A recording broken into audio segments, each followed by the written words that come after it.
Hello everyone, welcome to Learner Bee. I am Shivani Chauhan. इस video में हम देखेंगे क्लास 10th हिंदी की बुक क्षितिज का पार्ट 14, एक कहानी यह भी। तो ये जो है मनु भंडारी ने ये कहानी लिखी है और इस कहानी में देखते हैं क्या है। इसके सब कुछ डिफ़िकल्ट वर्ड वगैरह सब देख के चलेंगे। जन्मी तो मध्य प्रदेश के, अच्छा इसको कम कर लेते हैं। जन्मी तो मध्य प्रदेश के भानपुरा गांव में थी, मतलब इनका जो बर्थ प्लेस है वो मध्य प्रदेश भानपुरा का गांव है। लेकिन मेरी यादों का सिलसिला शुरू होता है अजमेर के ब्रह्मपुरी मोहल्ले के उस 2 मंजिले मकान से, जिसकी ऊपर मंजिल में पिताजी का साम्राज्य था। वहाँ वे निहायत अव्यवस्थित ढंग से फैली बिखरी किताबों, पुस्तकों, पत्रिकाओं और अखबारों के बीच या तो कुछ पढ़ते रहते थे या फिर डिक्टेशन देते रहते थे। तो ये मतलब अपनी जो बचपन की यादों के बारे में बताती हैं कि एक 2 मंजिले मकान में रहती थी ब्रह्मपुरी अजमेर में, और वहाँ पे ऊपर वाली साइड ऊपर की तरफ इनके फादर रहते थे और हर तरफ किताबें मैगजीन्स बिखरी पड़ी रहती थी। तो या तो वो पढ़ते रहते थे या फिर डिक्टेशन या फिर कुछ बोलते रहते थे। नीचे हम सब भाई बहनों के साथ रहती थी हमारी बेपढ़ी लिखी व्यक्तित्वहीन माँ। मतलब पढ़ी लिखी नहीं थी, जो कहते हैं ना कि जो पढ़े लिखे नहीं होते उनको एक अलग नज़रिए से देखा जाता है कि मैं शायद इनको ज्ञान नहीं होगा, है ना। तो उनका कोई व्यक्तित्व, कोई पर्सनालिटी डेवलप नहीं हो पाती इस हीन भावना की वजह से। वही सोचते हैं कि वो पढ़े लिखे नहीं हैं। माँ सवेरे से शाम तक हम सबकी इच्छाओं और पिताजी की आज्ञाओं का पालन करने के लिए सदैव तत्पर। तो हमेशा राइटर की जो माँ थी वो सबके लिए कुछ ना कुछ करने में लगी रहती थी। अजमेर से पहले पिताजी इंदौर में थे, जहाँ उनकी बड़ी प्रतिष्ठा थी, सम्मान था, नाम था। कांग्रेस के साथ साथ वे समाज सुधार के कामों से भी जुड़े हुए थे।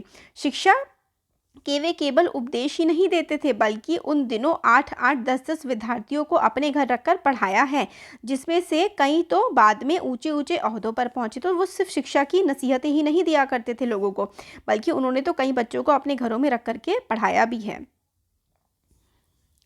ये उनकी खुशहाली के दिन थे और उन दिनों उनके दरिया दिली के चर्चे भी कम नहीं थे। एक ओर वे बेहद कोमल और संवेदनशील व्यक्ति थे, तो दूसरी ओर बेहद क्रोधी और अहमवादी। तो मतलब अपने फादर के बारे में बता रही हैं कि एक समय ऐसा था कि जब वो काफ़ी ज़्यादा फेमस थे, उनके फादर, और उनकी दरिया दिली के कि वो कितने अच्छे इंसान हैं, कितनी लोगों की मदद करते हैं, इनके काफ़ी चर्चे मशहूर थे। तो उनके 2 व्यक्तित्व कहती हैं कि 2 तरीके के उनकी पर्सनालिटी के साइड्स थे। एक तो कि वो मतलब बहुत ही अच्छे हैं, दरिया दिल हैं, बहुत हेल्प करते हैं सबकी। दूसरी तरफ बहुत ज़्यादा गुस्सा करते हैं और बहुत ज़्यादा घमंडी हैं। पर यह सब तो मैंने केवल सुना देखा। ये सारी जो बातें इससे पहले बताती हैं कि वो बहुत ज़्यादा मतलब प्रतिष्ठावान थे और इतनी मदद करते थे लोगों की, ये सब तो राइटर कहती है मैंने तो बस सुना ही है। देखा तब तो इन गुणों के भग्नावशेषों को ढोते पिता थे। एक बहुत बड़े आर्थिक झटके के कारण वे इंदौर से अजमेर आ गए थे। तो कुछ फाइनेंशियल कंडीशन ख़राब हो गई होंगी, इसकी वजह से अब ये इंदौर छोड़ करके अजमेर आ गए थे, जहां उन्होंने अपने अकेले के बलबूते और हौसले से अंग्रेज़ी हिंदी शब्दकोश के अधूरे काम को आगे बढ़ाना शुरू किया, जो अपनी तरह का पहला और अकेला शब्दकोश था। शब्दकोश यानी कि डिक्शनरी। तो अंग्रेज़ी से हिंदी में मतलब चीज़ों का मतलब बताना, जैसे कि हिंदी का ये शब्द है तो उसका इंग्लिश में मतलब ये है। जैसे कि एक आप कहें कुत्ता, तो कुत्ते का इंग्लिश में मतलब होता है डॉग। तो इस तरीके की डिक्शनरी बनाने की कोशिश इनके फादर कर रहे थे। इसने उन्हें यश और प्रतिष्ठा तो बहुत दी, पर अर्थ नहीं, और शायद गिरती आर्थिक स्थिति ने ही उनके व्यक्तित्व के सारे सकारात्मक पहलुओं को निचोड़ना शुरू कर दिया। तो अब इससे उनको मतलब काफ़ी प्रतिष्ठा तो मिली, जो वो डिक्शनरी का मतलब ट्रांसलेशन कर रहे थे शब्दों का, मगर उससे क्या हुआ, उनको पैसा नहीं मिला। उसकी वजह से उनकी जो इकोनॉमिक कंडीशन है वो काफ़ी ज़्यादा ख़राब होती गई, उनके पास पैसे नहीं थे। और जब जिस इंसान के पास पैसे की कमी हो जाती है वो इंसान चिड़चिड़ा हो जाता है ना। सिकुड़ती आर्थिक स्थिति के कारण और अधिक विस्फारित उनका अहम उन्हें इस बात तक की अनुमति नहीं देता था कि वे कम से कम अपने बच्चों को अपनी आर्थिक विवशताओं का भागीदार बनाएं। तो मतलब उनकी जो इकोनॉमिक कंडीशन ख़राब होती जा रही थी राइटर के फादर की, तो उनका अहम इतना बढ़ गया था राइटर के फादर का कि मतलब वो अपने बच्चों तक को नहीं बताते थे कि उनकी इकोनॉमिक कंडीशन सही नहीं है। नवाबी आदतें, अधूरी महत्वाकांक्षाएं, हमेशा शीर्ष पर रहने के बाद हाशिया पर सरकते चले जाने की यातना क्रोध बनकर हमेशा माँ को कांपती थरथराती रहती थी। तो मतलब इनके फादर जो हैं वो जो पहले नवाबों की तरह इतने अच्छे से रहा करते थे, अब उनकी वो कंडीशन उनकी नहीं रही थी, अब उनके पास पैसा इतना नहीं था, तो वो सारा का सारा गुस्सा इनकी माँ पर ही निकलता था। अपनों के हाथों विश्वासघात की जाने कैसी गहरी चोटें होंगी वे जिन्हें आंख मूंद कर सब पर विश्वास करने अ, सबका विश्वास करने वाले पिता को बाद के दिनों में इतना शकी बना दिया था। तो मतलब उन्हें इतना धोखा मिला था अपनों से ही कि पहले इनके पिता सब पर विश्वास कर लिया करते थे, पर अब वो सब पे शक करते थे। जब तक हम लोग भी उनकी चपेट में आते ही रहे, जब तक मतलब उनका गुस्सा और उनके शक्की मिजाज ये सब अपने बच्चों उनकी वाइफ पर तो चलता ही था, मतलब राइटर की माँ पे तो गुस्सा करना और हर चीज़ें तो चलती ही थी, कभी कभी बच्चों पर भी कर दिया करते थे। पर यह पितृगाथा मैं इसलिए नहीं गा रही कि मुझे उनका गौरव गान करना है, बल्कि मैं तो यह देखना चाहती हूँ कि उनके व्यक्तित्व की कौन सी खूबी और खामियां मेरे व्यक्तित्व के ताने बाने में गुथी हुई हैं।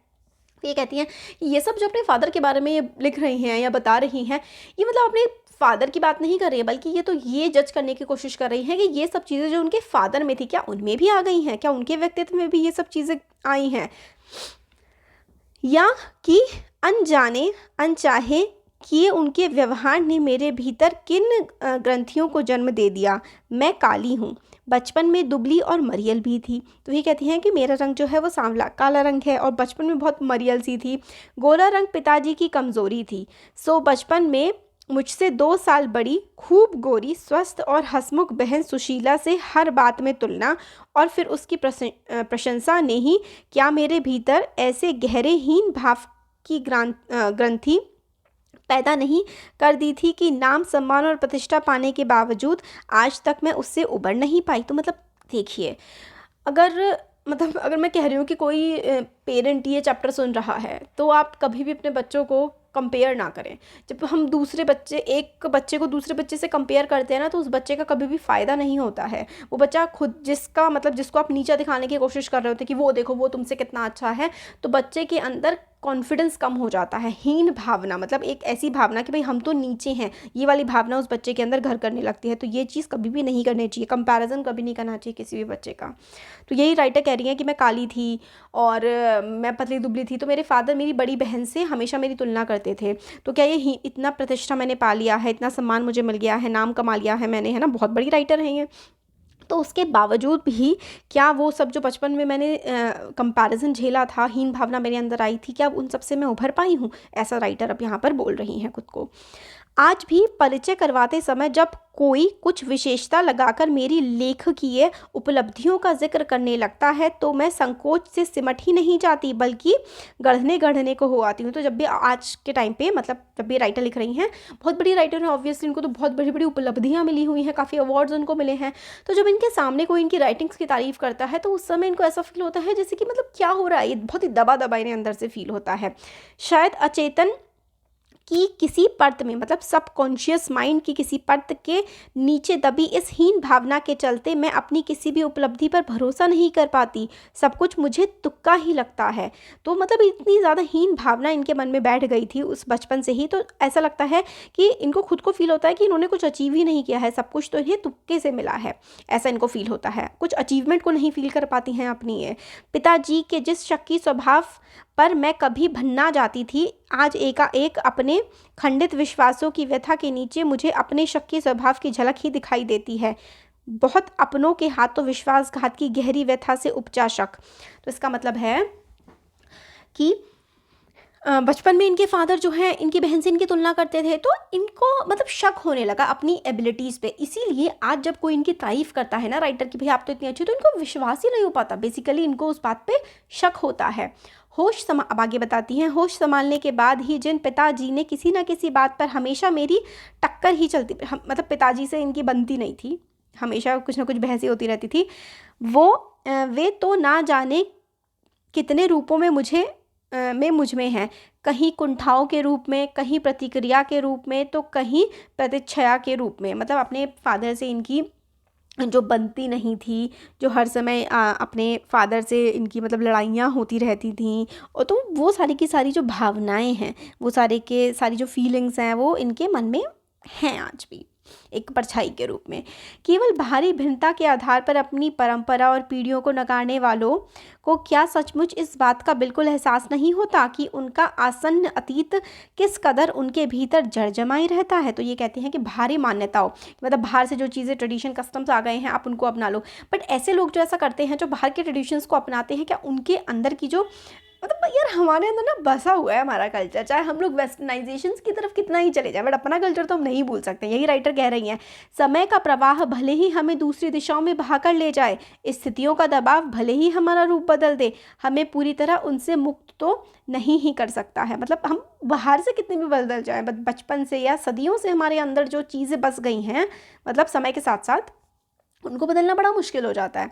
पिता के ठीक विपरीत थी हमारी बेपढ़ी लिखी माँ। मतलब अब इन्होंने फादर की करेक्टरिस्टिक्स बता दी, अब अपनी मदर के बारे में बता रहे हैं। धरती से कुछ ज़्यादा ही धैर्य और सहन शक्ति थी शायद उनमें। पिताजी की हर ज्यादती को अपनी प्राय और बच्चों की हर उचित अनुचित फरमाइश को और ज़िद को अपना फ़र्ज समझकर बड़े सहज भाव से स्वीकार करती थी वे। तो इनकी मदर अपनी, इनके जो फादर इनकी मदर पे चिल्लाते थे, वो सब कुछ सह लेती थी। बच्चे जो भी फरमाइश करते थे इनकी माँ सब पूरी कर देती थी। उन्होंने ज़िंदगी भर अपने लिए कुछ नहीं मांगा, चाहा नहीं, केवल दिया ही दिया।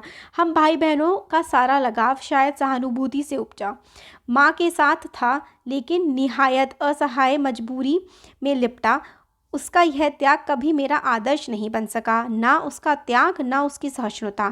तो ये कहती हैं कि मतलब जो बेचारी, मतलब बेचारी टाइप की इमेज थी इनकी मदर की, तो कह रही है कि वो, मतलब मैं अपने अंदर वो कभी आदर्श नहीं बन पाया मेरा, मतलब कि मैं उसको आइडियलाइज़ नहीं कर पाई कि मेरे को बेचारा बनना है या फिर हमेशा एक त्याग की मूर्ति ही बन के रहना है, कि नहीं नहीं ये सब मेरे से नहीं होगा जो मेरी माँ ने किया है। खैर जो भी हो, आज यह पैतृक पुराण यहीं समाप्त कर अपने पर लौटती हूँ। तो पैतृक पुराण मतलब मदर के बारे में बता दिया, फादर के बारे में बता दिया। अब कहती है चलो अब मैं अपने बारे में भी बताती हूँ। 5 भाई बहनों में मैं सबसे छोटी। मैं सबसे बड़ी बहन की शादी के समय मैं शायद 7 साल की थी और उसकी एक धुंधली सी ही याद मेरे मन में है। लेकिन अपने से 2 साल बड़ी बहन सुशीला और मैंने घर के बड़े से आंगन में बचपन के सारे खेल खेले। सतोलियाँ, लंगड़ी टांग, पकड़म पकड़ाई, काली लीटो, तो कमरों में गुड्डे गुड्डियों के बिहार भी रचाए पास पड़ोस की सहेलियों के साथ। तो मतलब अपनी बहन के साथ इन्होंने अपने घर के आंगन में खूब खेल खेले, आसपास की सहेलियों के साथ गुड्डे गुड़िया की शादियाँ भी करवाईं। यूँ खेलों को हमने भाइयों के साथ गिल्ली डंडा भी खेला और पतंग उड़ाने, कंचा पीसकर मांझा सूतने का भी काम किया। लेकिन उनकी गतिविधियों का दायरा घर के बाहर ही अधिक रहता था। तो मतलब भाई लड़के हैं, पहले के समाज में जनरली, आज भी लड़के बाहर खेलते हैं, लड़कियां जनरली घर के अंदर ही रहती हैं। लड़कियों की सीमा घर तक ही बनी रहती है। हाँ, इतना ज़रूर था कि उस ज़माने में घर की दीवारें घर तक ही समाप्त नहीं हो जाती, बल्कि पूरे मोहल्ले तक फैली रहती थी। मगर आज के ज़माने में तो घर की दीवारें सिर्फ 2-4 कमरों में ही हो जाती हैं, बट उस ज़माने में मोहल्ला भी एक घर ही होता था। मोहल्ले के किसी भी घर में जाने पर कोई पाबंदी नहीं थी, बल्कि कुछ घर तो परिवार का ही हिस्सा थे। आज तो मुझे बड़ी शिद्दत के साथ यह महसूस होता है कि अपनी ज़िंदगी खुद जीने के इस आधुनिक दबाव ने महानगरों के फ्लैट में रहने वालों को हमारे इस परंपरागत पड़ोस कल्चर से विच्छिन्न करके हमें कितना संकुचित, असहाय और असुरक्षित बना दिया है। मतलब पहले ज़माने में तो बहुत ज़्यादा लोग घुल मिल कर रहा करते थे, आजकल तो चाहे महानगर हो चाहे छोटे शहर हो, सब अपने अपने घरों में ही घुसे रहते हैं। मेरी कम, और फिर मतलब इससे ना हमारे अंदर इनसिक्योरिटीज़ ही ज़्यादा बढ़ी हैं। हम एक मतलब कि दूसरे पे शक की रवैया हमारा बढ़ा है। अब आगे देखते हैं। अब आगे बोलती है ये, मेरी कम से कम 1 दर्जन आरंभिक कहानियों के पात्र इसी मोहल्ले के हैं जहाँ मैंने अपनी किशोरावस्था गुजार अपनी युवावस्था का आरंभ किया। तो मतलब अपनी जो ये कहती है कि स्टार्टिंग की जो उन्होंने स्टोरीज़ लिखी थी उसमें बहुत सारे जो कैरेक्टर्स हैं वो उन्हीं मोहल्लों के हैं जिनमें ये खेला करती थी। एक दो को छोड़कर उनमें से कोई भी पात्र मेरे परिवार का नहीं है। बस इनको देखते सुनते इनके बीच ही मैं बड़ी हुई थी, लेकिन इनकी छाप मेरे मन पर कितनी गहरी थी इस बात का एहसास तो मुझे कहानियाँ लिखते समय हुआ। इतने वर्षों के अंतराल ने भी उनकी भाव भंगिमा, भाषा किसी को भी धुंधला नहीं किया था और बिना किसी विशेष प्रयास के बड़े सहज भाव से वे उतरते चले गए थे। तो वो ये कहती हैं कि इनकी जो स्टोरीज़ हैं उनमें इनके मोहल्ले के लोग के बारे में, उनके जीवन के बारे में, या फिर उनसे इन्होंने जो सीखा, जो एक्सपीरियंस किया, वो ज़्यादा अपनी स्टोरीज़ में लिखती हैं। उनके परिवार के बारे में तो नहीं लिखती हैं कुछ ज़्यादा, मतलब अपने परिवार के बारे में ज़्यादा नहीं लिखती, अपने आसपास के लोगों के बारे में इन्होंने काफ़ी कुछ लिखा है अपनी कहानियों में। उसी समय के दास साहब अपने व्यक्तित्व की अभिव्यक्ति के लिए अनुकूल परिस्थितियां पाते ही महाभोज में इतने वर्षों बाद कैसे एकाएक जीवित हो उठे, यह मेरे अपने लिए भी आश्चर्य का विषय था, एक सुखद आश्चर्य का। तो इनकी एक उपन्यास है, नॉवेल है महाभोज, कहते हैं कि बहुत अच्छी है। तो ये अपनी बताती हैं कि उसके कैरेक्टर के बारे में कि वो भी मैंने शायद अपने मोहल्ले के से ही इंस्पिरेशन ली थी। उस समय तक हमारे परिवार में लड़की के विवाह के लिए अनिवार्य योग्यता थी, उम्र में 16 वर्ष और शिक्षा में मैट्रिक। तो मैट्रिक की परीक्षा 10th क्लास, शायद मैट्रिक 8th को कहते हैं, तो 10th क्लास, तो 10th क्लास 16 वर्ष। तो सन 44 में सुशीला, मतलब आज़ादी से पहले की बात हो रही है, 1944 में सुशीला ने यह योग्यता प्राप्त की और शादी करके कोलकाता चली गई। दोनों बड़े भाई भी आगे पढ़ाई के लिए बाहर चले गए। इन लोगों की छाया के हटते ही पहली बार मुझे नए सिरे से अपने वजूद का एहसास हुआ। तो भाई चले गए, बहन की शादी हो गई, अभी अकेली रह गई घर में, तो भाई इनको बहुत अलग सा लगा। पिताजी का ध्यान भी पहली बार मुझ पर केंद्रित हुआ। लड़कियों को जिस उम्र में स्कूली शिक्षा के साथ साथ सुघड़ गृहिणी और कुशल पाक शास्त्री बनने के नुस्खे जुटाए जाते थे, पिताजी का आग्रह रहता था कि मैं रसोई से दूर ही रहूं। तो इनके जिस समय पर जिस एज में लड़कियों को कहा जाता है कि भाई किचन का काम करो और अच्छा मतलब सीखो, पढ़ाई लिखाई तो ठीक है, क्या करना है इसका, और घर के काम सीखो, मगर इनके फादर कहते थे कि नहीं भाई बेटी किचन से दूर रहेगी। रसोई को वो भटियार खाना कहते थे और उनके हिसाब से वहाँ रहना अपनी क्षमता और प्रतिभा को भट्टी में झोंकना था। तो वो कहते थे कि भाई जो रसोई में रहेगा उसकी क्षमता प्रतिभा सब भट्टी में झुक जाएगी, आग में जल जाएगी। घर में आए दिन विभिन्न राजनीतिक पार्टियों के जमावड़े होते, राजनीतिक पार्टियां इनके घर में खूब आती और जमकर बहसें हुआ करती थी। बहस करना पिताजी का प्रिय शगल था, बहुत मज़ा आता था इनके पिताजी को, मतलब टाइम पास इनका बहस करना। चाय पानी या नाश्ता देने जाती तो पिताजी मुझे भी वहीं बैठने को कहते। वे चाहते थे कि मैं भी वहीं बैठूं, सुनूं और जानूं कि देश में चारों ओर क्या हो रहा है। देश में भी तो कितना कुछ रहा था। सन 42 के आंदोलन के बाद से तो सारा देश जैसे खौल रहा था। 1942 क्विट इंडिया मूवमेंट, भारत छोड़ो आंदोलन, 10th क्लास में आपकी हिस्ट्री की बुक में है। लेकिन विभिन्न राजनीतिक पार्टियों की नीतियां, उनके आसपास आपसी विरोध या मतभेदों की तो मुझे दूर दूर तक कोई समझ नहीं थी। हाँ, क्रांतिकारियों और देशभक्त शहीदों के रोमानी आकर्षण, उनकी कुर्बानियों से ज़रूर मन आक्रांत रहता था। तो फिर ये कहती हैं कि मुझे बाकी देश में अलग अलग पार्टियां क्या क्या कर रही हैं वो सब तो मुझे नहीं पता था। हाँ भाई, कौन कुर्बान हो रहा है देश के लिए और देश में क्या चल रहा है इसकी मुझे थोड़ी बहुत जानकारी रहती थी। सो 10वीं कक्षा तक आलम यह रहा कि बिना किसी खास समझ के घर में होने वाली बहसें सुनती थी और बिना चुनाव किए, बिना लेखक की अहमियत से परिचित हुए किताबें पढ़ती थी। तो लेखक की क्या अहमियत है ये नहीं जानती थी और क्या कोई बोल रहा है नहीं समझती थी, बस सुन लिया करती थी। सन 47 में जैसे ही 10वीं पास करके मैं फर्स्ट ईयर में आई, हिंदी की प्राध्यापिका शीला अग्रवाल से परिचय हुआ। सावित्री गर्ल्स हाई स्कूल, मतलब 10th क्लास में के बाद 11th में आई, तो हिंदी की टीचर थी सावित्री गर्ल हाई स्कूल, जहाँ मैंने कहरा सीखा। 1 साल पहले ही कॉलेज बना था और वे इसी साल नियुक्त हुई थी। उन्होंने बाकायदा साहित्य की दुनिया में प्रवेश करवाया, मतलब साहित्य क्या होता है ये अपनी टीचर शीला अग्रवाल से इन्होंने सीखा। मात्र पढ़ने को चुनाव करके पढ़ने में बदला, मतलब सिर्फ पढ़ना या फिर चुन के पढ़ना कि क्या पढ़ना है क्या नहीं पढ़ना। खुद चुन चुन कर किताबें दी, पढ़ी हुई किताबों पर बहसें की। तो 2 साल बीतते ना बीतते साहित्य की दुनिया शरत प्रेमचंद से बढ़कर जैनेन्द्र, अज्ञेय, यशपाल, भगवती चरण वर्मा तक फैल गई और फिर तो फैलती ही चली गई। उस समय जैनेन्द्र जी को छोटे छोटे सरल सहज वाक्यों वाली शैली ने बहुत आकृष्ट किया था। सुनीता उपन्यास बहुत अच्छा लगता था। अज्ञेय जी का उपन्यास शेखर एक जीवनी पढ़ा ज़रूर, पर उस समय वह मेरी समझ से सीमित दायरे में नहीं समा पाया। कुछ सालों के बाद नदी के द्वीप पढ़ा तो उसने मन को इधर किधर बांधा कि उसी झोंक में शेखर को फिर से पढ़ गई। तो मतलब इन्होंने किन किन राइटर्स के बारे में पढ़ा और इनको क्या क्या समझ आया, उससे क्या क्या इन्होंने सीखा, वो हमें यहाँ पर बता रही हैं। इस बार कुछ समझ के साथ, यह शायद मूल्यों के मंथन का युग था। पाप पुण्य, मूल्यों के मंथन यानी कि आपके मतलब क्या आपके कल्चर है, आप क्या जो सोचते हैं क्या वो सही है, यही सब ये राइटर सोच रही थी। पाप पुण्य, गलत का सही क्या है, नैतिक क्या है, सही क्या है, अनैतिक, गलत क्या है, सही गलत की बनी बनाई धारणाओं के आगे प्रश्न चिन्ह ही नहीं लग रहे थे, उन्हें ध्वस्त भी किया जा रहा था। इसी संदर्भ में जैनेन्द्र का त्यागपत्र, भगवती बाबू का चित्रलेखा पढ़ा और शीला अग्रवाल के साथ लंबी लंबी बहसें करते हुए उस उम्र में जितना समझ सकी समझा।